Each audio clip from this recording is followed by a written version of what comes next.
I found a nice house in the country.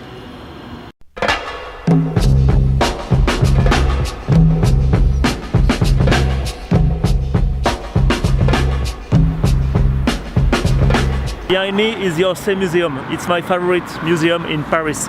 It was a station built exactly in the same time that the Eiffel Tower and used to receive the foreign visitors to the World Fair of 1900.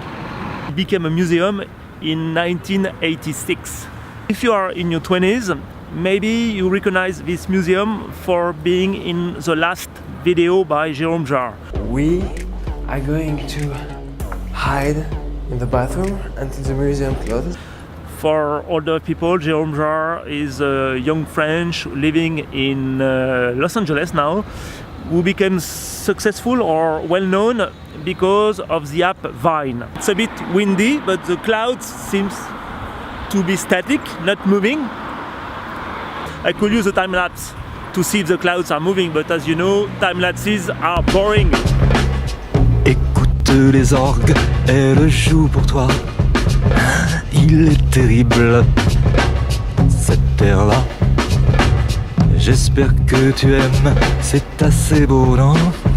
C'est le requiem pour un con. 25 years ago, France lost one of her last poets. His name was Serge Gainsbourg.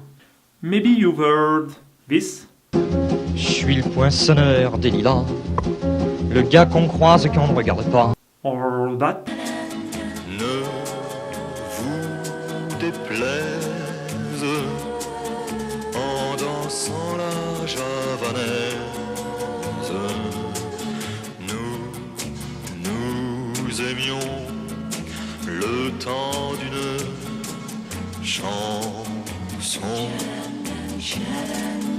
More than a poet, or a singer, or a painter, or a composer, Gainsbourg was also considered as the last dandy of his generation because he placed a particular importance upon his physical appearance. Since the late 18th century, a dandy is mostly a British, self-made, imitating or exaggerating the aristocratic lifestyle despite coming from a middle-class background. It's what Gainsbourg did from the beginning of his career to the end of his life. For example, he made the Gepetto shoes very well known, as much later Steve Jobs will make the New Balance 992 very famous.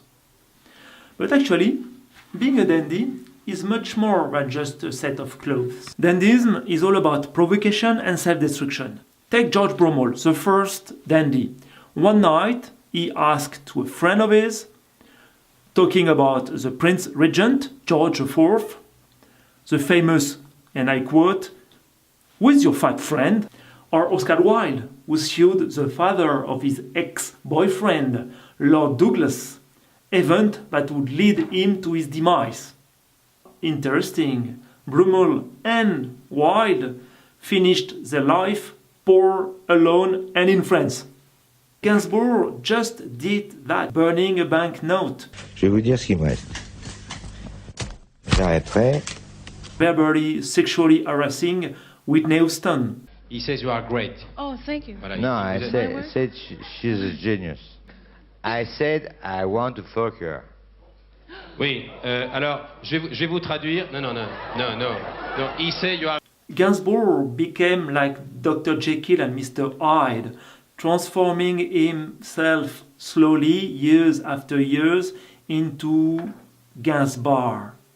From the dandy chic to the old drunk he will become at the end of his life.